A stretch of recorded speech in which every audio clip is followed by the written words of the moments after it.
d'une communauté particulière, même pas Google. Donc Google a une valeur supérieure et la communauté des usagers a une valeur supérieure. Elle est amenée à réviser pour que ces chiffres soient acceptés. Donc les administrations ont intérêt à ouvrir. Deuxième chose, la question pour M. Roas, on a compris, il ne faut pas demander à l'administration. L'administration canadienne est très bien et elle est comme l'administration française, mais il ne faut pas lui demander de faire plus que ce qu'elle ne sait faire, parce qu'il n'y a pas moyen de faire ce qu'on a fait dans beaucoup de secteurs en France, dans l'automobile, dans l'industrie, dans le patronat, de faire une chambre syndicale ou un groupement du métier privé ou une association qui exploite demain matin les informations de l'administration, qui se dote d'un petit budget pour pouvoir les exploiter et les mettre à la disposition des opérateurs du tourisme, dans le cas du tourisme précisément. Ok, merci. On prend peut-être deux autres questions avant de répondre. On a deux par ici.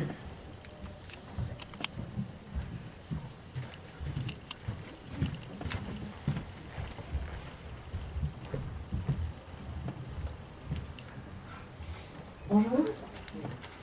Je souhaiterais d'abord vous remercier pour la qualité de vos interventions. Pour alimenter un peu le débat, je souhaiterais aussi revenir sur un autre point qui n'a pas été évoqué, mais qui à mon avis qui est important, c'est que la transparence, elle contribue beaucoup à la lutte contre la corruption. Et donc nous, on est en Tunisie, on le sait tous, on a vécu dans ce cadre-là, et que si vraiment on veut aller de l'avant, on a besoin de transparence, parce que simplement l'absence de l'information induit la corruption ou une possibilité de corruption. Donc la question se pose avec d'autant plus d'acuité aujourd'hui, où on veut vraiment rétablir la confiance, comme vous l'aviez évoqué, et on veut instaurer un climat de confiance entre l'État et le citoyen. Donc ça me semble vraiment fondamental et important. Deuxième élément, encore une fois pour alimenter le débat, en Tunisie, on a l'impression que l'open-com et l'open data, on est dans une démarche top-down. On n'est pas dans une démarche bottom-up, dans le sens où il n'y a pas de soutien pour le moment aux municipalités, par exemple. En tout cas, vous en avez parlé en France et ça marche très bien pour les collectivités. Je pense qu'il faut aussi penser à un développement de l'open data qui soit local pour qu'on puisse vraiment avancer sur la question, parce que la centralisation, on sait tous que ce n'est pas forcément le moyen le plus efficace. Donc c'est juste une proposition qu'on pourrait développer. Et autre élément aussi, vous avez parlé du décret loi 41 qui, lui, parle de l'accès à l'information et parle aussi de l'open data, parce qu'on est dans une logique aussi proactive, si je ne me trompe pas. Donc, alors moi, la question que je me pose, c'est, et je suis désolée de poser la question d'une façon très directe, à quoi ça sert une loi si on ne l'applique pas, si elle n'est pas effective? Et je veux bien comprendre toute la bonne volonté, mais aujourd'hui, cette loi-là, elle n'est pas effective. Je prends un exemple très simple. La société civile et des associations ont essayé d'avoir une information très basique sur l'absence et la présence des députés au sein de l'ANC, de l'Assemblée, mais cette information qui est très basique, auprès de l'ANC, qui est l'instance qui est censée donner l'exemple, même cette information-là, on n'arrive pas à l'avoir. En se basant sur le décret loi 41, la demande a été faite, et il y a ici des personnes qui sont très impliquées dans cette question-là, et la demande a été faite, on n'a jamais eu de réponse, et la loi, elle existe, mais on ne l'applique pas. Donc ce n'est pas un problème de loi, mais c'est aussi un problème de comment rendre effective cette loi-là. Et autre question, comment vous pensez... D'accord, dernière question. La meilleure. La meilleure pour tirer profit encore plus de la présence de l'État Lab France ici. Comme vous l'avez bien vu, en Tunisie, on a du mal à avancer sur cette question-là d'open data. Vous, pour la mise en place, je pense que vous avez dû rencontrer les mêmes problèmes. Quelles sont les solutions que vous avez pu trouver? Et M. Selem a beaucoup parlé de résistance au changement et de problèmes techniques. Quelles sont les solutions que vous avez pu mettre en place, notamment dans la mise en place, parce que là vous êtes dans une phase un peu plus avancée, mais en tout cas qui pourraient nous servir en Tunisie pour qu'on puisse avancer sur ce sujet-là qui est fondamental pour restaurer la confiance. Et je vous remercie. Okay, juste une toute dernière question de monsieur qui était là. Ok, voilà, de monsieur qui était là. Et puis on passe aux réponses. Bonjour à tous. En fait, je voudrais juste je voudrais présenter un complément d'échange. Donc, vous avez parlé un petit peu de open data privé et public. Je pense que c'est pas uniquement, à mon sens, ce ne sont pas on va dire, les deux sources. En fait, on ne peut pas aujourd'hui compter sur les administrations pour partager les informations. Je pense qu'il faudra peut-être parler de notion de open data sociale, là où il y a l'internet en fait qui est porteur de l'information et c'est l'administration qui valide l'information. Donc je parlais bien évidemment de réseaux sociaux. Parce qu'aujourd'hui, voilà, l'administration en termes de démarche, donc je pense que voilà, donc ça nécessite plus de temps et plus de stabilité et Avec tous les risques que ça porte, on le sait, les réseaux sociaux. Oui, donc c'est pour ça. On n'est pas toujours une information très fiable. Exactement, mais c'est une approche comme une autre. Donc c'est comme open data privé. Donc là, comment dire, on fait confiance aux entreprises privées, etc. pour porter l'information. C'est votre question, s'il vous plaît. Non, juste un complément d'information. La question, ça arrive. Aujourd'hui, voilà. Aujourd'hui, s'il y a certaines... c'est le cas actuellement, je travaille depuis une année avec une équipe sur un projet, sur une plateforme sociale pour présenter des informations open data, tout ce qui est information liée au tourisme, liée à plusieurs layers. C'est un complément de réseau social Facebook, donc c'est pas refaire Facebook, mais c'est un complément d'information avec géolocalisation, avec de la sémantique derrière.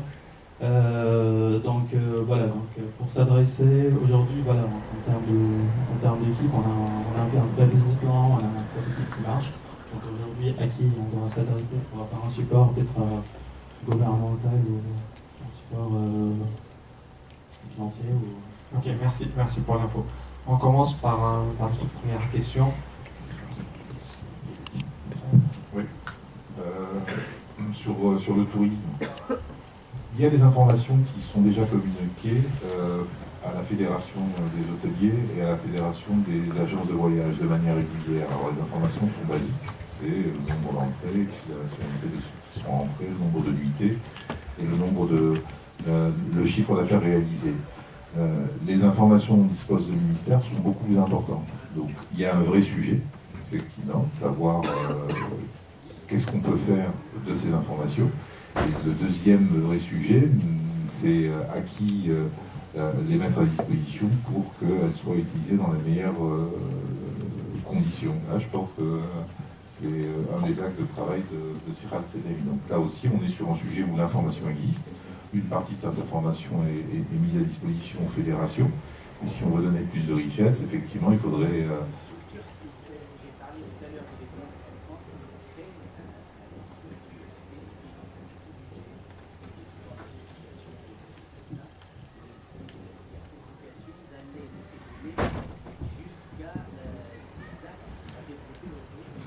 Oui, mais je pense qu'il faut le faire de manière beaucoup plus sérieuse, et je reviendrai sur la dernière question, c'est-à-dire que vous avez raison, il y a l'open data public, l'open data privé, il y a l'open data social, sauf qu'il est moins engageant. L'open data privé ou public engage la responsabilité de celui qui met à disposition une information qui est censée avoir été validée et avoir une véracité avérée. Dans l'open data social, on n'a pas ça. Donc tant qu'on n'aura pas ça, on ne va pas pouvoir mélanger les trois. Par contre, l'exemple que vous citiez tout à l'heure en disant qu'effectivement des utilisateurs du métro ou du RER ont tweeté pour donner une information qui contredisait l'information de la RATP, quelque part une information sociale qui vient contrecarrer la véracité d'une information administrative ou à titre privé. Concernant votre interrogation sur la loi, non, la loi est importante parce qu'elle vous donne le droit. Aujourd'hui, c'est votre droit de le demander. Après, qu'elle soit appliquée, qu'elle ne soit pas appliquée, c'est un autre sujet, mais surtout ne la mettez pas en cause. Moi, j'ai été un fervent défenseur de la sortie de ce décret, parce qu'il me semblait être plus qu'important. C'est-à-dire, on voulait faire une révolution, et il fallait que les informations puissent être disponibles. Mais une fois que la loi est là, vous avez le droit de votre côté. Là, vous ne l'aviez pas à la veille, vous ne l'aviez pas en avril, vous l'avez en mai. Mais c'est pas parce que vous avez le droit de votre côté que la guerre ou la bataille est gagnée, malheureusement. Il faut continuer à se battre et à essayer de faire appliquer cette loi. Et justement, M. Senevi, sur la non-application de cette loi, est-ce que vous avez du détail Non, la loi est appliquée, mais bon, peut-être pour ce point, peut-être pour ce point, c'est vrai que l'absentéisme au sein de l'ANC, c'est parce qu'il y a de l'absence. Ils sont toujours absents, donc c'est pour ça que bon, c'est vrai que, bon, en tout cas, je vois Sarhan ici, donc la société civile, elle est active. Il est de Open Love, Sarhan. Ah, vous n'êtes plus actif, ah, d'accord, c'est pour ça. J'avais de l'espoir. Non, il faut pas. Mais c'est pour ça que vous êtes combattez, c'est pour. Vous avez une cause, donc il ne faut pas laisser les choses. C'est une question de moyens, c'est une question de temps. Moi je dis que c'est une question aussi de bonne foi. Quand on est face à des gens qui n'appliquent pas la loi, quand on leur dit pourquoi vous n'appliquez pas la loi, on va aller aux tribunaux pour porter plainte. Ils nous disent portez plainte tant que vous voulez, ça ne nous touchera pas. Et là je suis en train de parler du président de l'Assemblée constituante tunisienne. Quand je suis face à la Cour des comptes, qui ne répond même pas à nos demandes, et nos demandes sont publiques, j'invite tout le monde, ceux qui s'intéressent au décret loi 41, aujourd'hui il y a un site qui s'appelle marsoum41.org, qui n'est pas encore sorti, il est en phase de pilotage. Il y a déjà beaucoup de demandes qui ont été adressées à la Cour des comptes pour lui demander une liste officielle de ceux qui ont déclaré par rapport à la loi 97-17. La Cour des comptes ne prend même pas la peine de répondre aux citoyens, mais elle prend la peine de faire des conférences de presse pour dire qu'elle est intéressée par la transparence. Alors moi je vous dis quelque chose, tout ça c'est très bien, mais le résultat c'est que ça va tuer les gens qui croient vraiment à ça. Moi, je m'en vais chez moi. L'open data, derrière, il y a beaucoup. Non, mais l'open data, il y a énormément d'enjeux. Des enjeux économiques, tout le monde a raison de le dire. Mais je mets une petite parenthèse. Ces enjeux économiques n'existent pas pour la Tunisie. La Tunisie est un tout petit pays où ce n'est pas l'open data qui fera bondir l'économie. Mais par contre, ça a une importance pour l'économie. Non, ça a une importance pour l'économie, mais ça n'a pas de répercussions économiques directes par rapport à la création d'emplois, etc. Le premier investissement, c'est l'investissement des citoyens qui croient à la liberté. Il ne faut pas opposer les deux sujets. Vous avez complètement raison sur tout ce que vous dites. Sauf que si vous opposez les deux sujets, ça va les inhiber. C'est-à-dire que vous avez raison. C'est-à-dire qu'aujourd'hui, il y a un combat qui a démarré. Il ne faut pas croire qu'il est terminé. La route est encore longue. Chaque pas qui est gagné est gagné. Il faut essayer de faire en sorte qu'il ne recule pas. Le fait qu'il y ait une loi, c'est une avancée. Qu'elle ne soit pas appliquée, il faut se battre. Et c'est anormal, et c'est scandaleux, et c'est honteux que le président de l'Assemblée nationale tunisienne, qui a été élu en plus, réponde comme il l'a fait. Et il faut se battre, et moi je serai à vos côtés. Mais hein, c'est possible, il faut se battre pour qu'elle ne le soit pas, ou qu'elle le soit dans le bon sens, et pas dans le mauvais. Après, aujourd'hui, justement, le fait de pousser dans cet axe-là va obliger à plus de transparence, va obliger à plus d'efficience, va obliger à une meilleure gouvernance. Ça, c'est une certitude. Comment on va y arriver? Est-ce qu'on va y arriver dans une semaine, dans un an, dans 10 ans ou dans 100 ans? Je n'en sais rien. Je pense que si vous commencez à baisser les bras, attendez avant de couper la parole. Si vous commencez à baisser les bras, le temps va être plus long. Donc il faut vraiment que vous restiez mobilisés, qu'on reste tous mobilisés pour cela. Et puis il y a un autre axe de cette open data qui est un axe économique, et je crois qu'il ne faut pas l'opposer.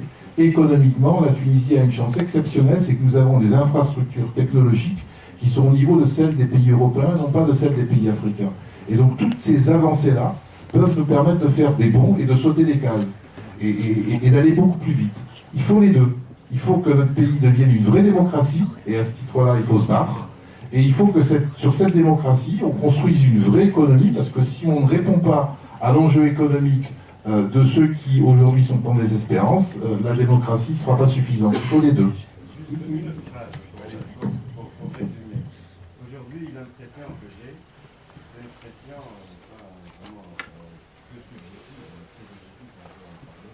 En Tunisie, le souci aujourd'hui, ce n'est pas de faire avancer la transparence, de faire avancer des indicateurs de transparence. Des indicateurs qui sont vides de sens, comme étaient vides de sens les indicateurs d'avancée économique des gouvernements de Benali. Et aujourd'hui, c'est pour ça que moi je le fais. Parce que je n'ai pas envie de participer à faire avancer des observateurs vides de sens et de tromper les gens. Aujourd'hui, la transparence n'existe pas. Aujourd'hui, la transparence est très facile à mettre en œuvre. Très facile à mettre en œuvre. En fin de compte, de quoi il s'agit? Il y a des documents publics, on les connaît, sortez-les. Vous n'avez pas les moyens de les mettre sur Internet, la société civile est là pour le faire. Il n'y a pas besoin de faire tout ça. Il n'y a pas besoin des milliards. Il n'y a pas besoin des 800 000 millions de dollars. Des 800 millions de dollars que l'Assemblée constituante a pris en crédit par l'OECDE, etc., pour faire des voyages, pour parler de la transparence, etc., alors que le simple papier qu'il faut photocopier et mettre, on ne fait pas. C'est une question, je vous dis, de bonne foi et de mauvaise foi.